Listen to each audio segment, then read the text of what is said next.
வணக்கம். நீங்கள் இணைந்திருப்பது உதய டிஜிட்டல் வலையொலியின் இரவு நேர பிரதான செய்திகளுடன். செய்தி தொகுப்பு உதய டிஜிட்டல் செய்தி பிரிவு.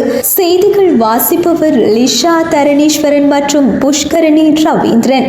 முதலில் தலைப்புச் செய்திகள். அனுராதபுரத்தில் இடம்பெற்ற பேருந்து விபத்தில் 19 பேர் படுகாயம். வேட்பு மனுக்கள் ஏற்கும் நடவடிக்கை இன்றுடன் நிறைவு. 78வது சுதந்திர தினம் செங்கோட்டையில் கோலாகலமாக கொண்டாட்டம். நியூசிலாந்தை விட்டு வெளியேறும் குடிமக்களின் எண்ணிக்கை மேலும் அதிகரிப்பு. ஸ்பெயின் டென்னிஸ் 2வது சுற்றிற்கு முன்னேறினார் அன்கிதா ரெய்னா. தொடர்பன உள்நாட்டு செய்திகள். யாழ் சாவகச்சேரி போலீஸ் பிரிவுக்கு உட்பட்ட மீசாலி புத்தூர் சந்தையை அண்மித்த பகுதியில் போலியான அனுமதி பத்திரத்துடன் சட்டவிரோதமாக மணலேற்றி சென்ற டிப்பர் வாகனம் ஒன்றை சாவகச்சேரி போலீசார் கைப்பற்றியுள்ளதுடன் ஒருவரை கைது செய்துள்ளனர். சாவகச்சேரி போலீஸ் நிலைய பொறுப்பு அதிகாரி பாலித செனவரட்னவின் தலைமையில் போலீசாரின் அதிரடி நடவடிக்கையில் நேற்று முன்தினம் கிளிநொச்சி பகுதியில் இருந்து யாழ்ப்பாணம் நோக்கி சென்ற டிப்பர் வாகனத்தை வழிமறித்து சோதனையிட்ட போதே போலியான அனுமதி பத்திரத்துடன் சட்டவிரோதமாக மணலேற்றி சென்றமை தெரிய வந்ததாகவும் இதையடுத்து கைது நடவடிக்கை மேற்கொள்ளப்பட்டதாகவும் போலீசார் தெரிவித்தனர். குறித்து சந்தேக நபரை நேற்றைய தினம் சாவகச்சேரி நீதிவான் நீதிமன்றத்தில் முற்படுத்திய நிலையில் 14 நாட்கள் விளக்கமறியலில் வைக்கப்பட்டுள்ளதாக போலீசார் தெரிவித்துள்ளனர். அனுராதபுரம் பாதனிய பிரதான வீதியில் ஸ்ராவஸ்திபுர சந்திக்கு அருகில் சிசுசெரிய பேருந்தொன்றுடன் ஆடை தொழிற்சாலை ஊழியர்களை ஏற்றி சென்ற பேருந்தொன்று மோதி விபத்துக்கு உள்ளானதில் 4 மாணவர்கள் உட்பட 19 பேர் காயமடைந்து மருத்துவமனையில் அனுமதிக்கப்பட்டதாக அனுராதபுரம் போலீசார் தெரிவித்தனர். ஊழியர்களை ஏற்றி சென்ற பேருந்து ஸ்ராவஸ்திபுர சந்திக்கு அருகில் நிறுத்தி வைக்கப்பட்டிருந்த சிசுசெரிய பேருந்தின் பின்புறம் மோதி இவ்விபத்து இடம்பெற்றுள்ளது. இந்தியாவின் 78வது ஆண்டு சுதந்திர தின நிகழ்வுகள் யாழ்ப்பாணத்தில் உள்ள இந்திய துணை தூதரகத்தில் இன்று காலை இடம்பெற்றன. துணை தூதுவர் சாய் முரளி இந்திய தேசிய கொடியை ஏற்றினார். சுதந்திர தினத்தை முன்னிட்டு இந்திய குடியரசுத் தலைவர் திரௌபதி முர்மு வெளியிட்ட வாழ்த்து செய்தியை அவர் வாசித்தார். இந்த நிகழ்வில் இந்திய துணை தூதரக அதிகாரிகள், அவர்களின் குடும்ப உறுப்பினர்கள் என பலரும் கலந்து கொண்டனர்.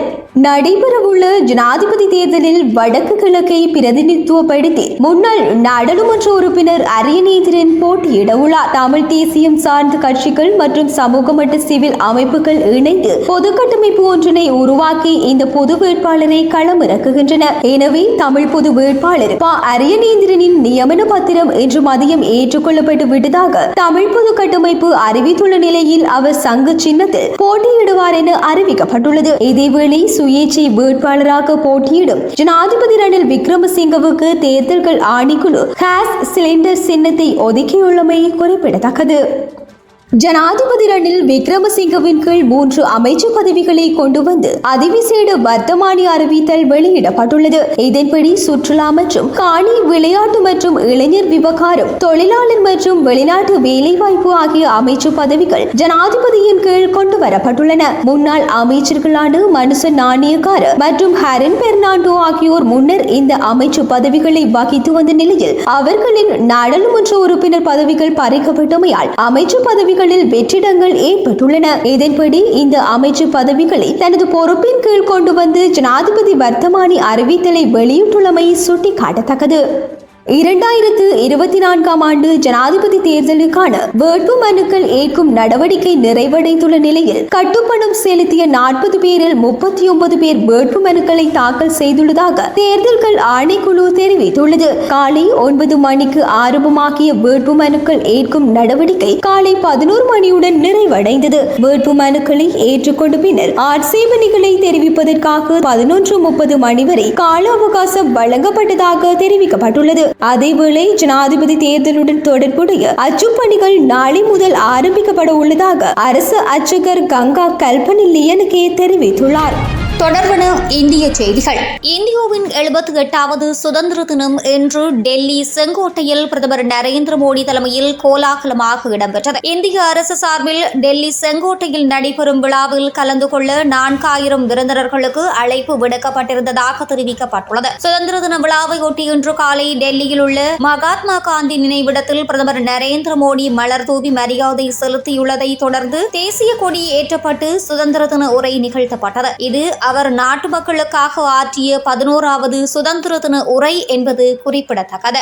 விருதுநகர் ஸ்ரீவில்லிபுத்தூர் அருகே மாயத்தேவன்பட்டி பகுதியில் ஜெயராஜ் என்பவருக்கு சொந்தமான நாக்பூர் லைசன்ஸ் உரிமத்துடன் செயற்பட்டு வரும் ஜெயந்தி பட்டாசு ஆலையில் வெடிவிபத்து ஏற்பட்டுள்ளது. பட்டாசு தயாரிக்க தேவையான மருந்து மற்றும் மூலப்பொருட்களை வாகனத்தில் இருந்து இறக்கும் போது திடீர் என எதிர்பாராத விதமாக உராய்வால் பயங்கர வெடிவிபத்து ஏற்பட்டுள்ளதாக தெரியவந்துள்ளது. இவ்விபத்தில் 2 தொழிலாளர்கள் சம்பவ இடத்திலேயே உயிரிழந்துள்ளதோடு உயிரிழந்தோரின் குடும்பத்திற்கு முதலமைச்சர் மு க ஸ்டாலின் ஆழ்ந்த இரங்கலை தெரிவித்துள்ளதுடன் 2 பேரின் குடும்பத்திற்கும் நிவாரண நிதியாக தலா 3 லட்சம் ரூபாய் வழங்குவதாகவும் அறிவித்துள்ளார். இதேவேளை விபத்தில் காயமடைந்து மருத்துவமனையில் சிகிச்சை பெற்று வருபவர்களுக்கு தலா 50,000 ரூபாய் வழங்கப்படும் என்றும் அறிவித்துள்ளார்.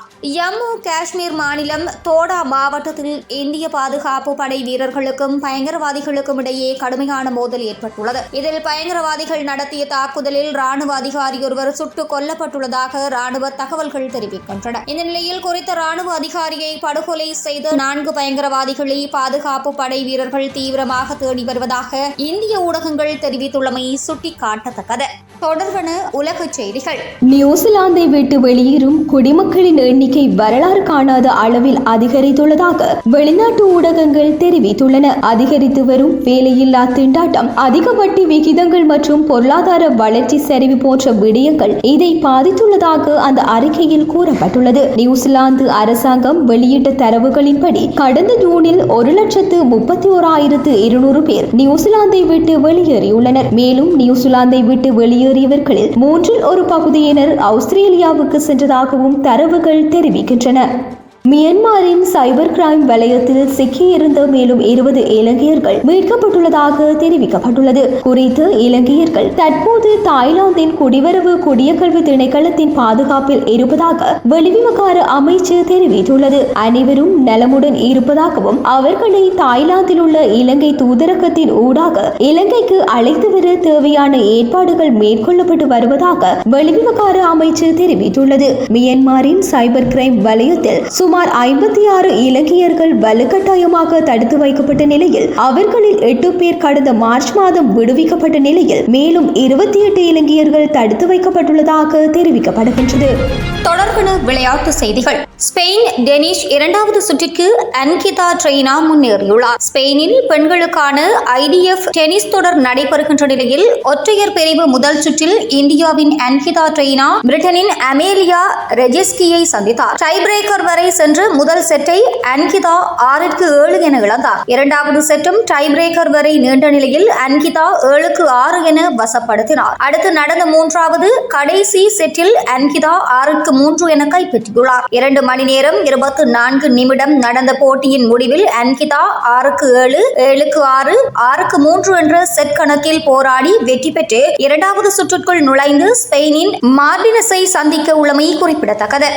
இலங்கை டெஸ்ட் அணியில் இடம் பிடித்துள்ள கமிந்து மெண்டிஸ் மற்றும் ஜெப்ரி வொண்டர்சே ஆகியோர் நாளை இங்கிலாந்து செல்லவுள்ளதாக ஸ்ரீலங்கா கிரிக்கெட் சபை தெரிவித்துள்ளது. இலங்கை கிரிக்கெட் குழாம் கடந்த 11ஆம் தேதி இங்கிலாந்திற்கு புறப்பட்டு சென்ற நிலையில் விசா கிடைக்காமை காரணமாக அன்றைய தினம் குறித்த 2 வீரர்களும் செல்ல முடியாமல் போனது. இலங்கை மற்றும் இங்கிலாந்து அணிகளுக்கு இடையில் 3 டெஸ்ட் போட்டிகள் நடைபெறவுள்ள நிலையில் முதல் போட்டி எதிர்வரும் 21ஆம் தேதி மென்செஸ்டரில் ஆரம்பமாக உள்ளமை குறிப்பிடத்தக்கது. இத்துடன் உதயம் டிஜிட்டல் வலையொலியின் இரவு நேர பிரதான செய்திகள் நிறைவடைகின்றன. தொடர்ந்தும் நாளை காலை நேர பிரதான செய்திகளுடன் இணைந்திருங்கள். வணக்கம்.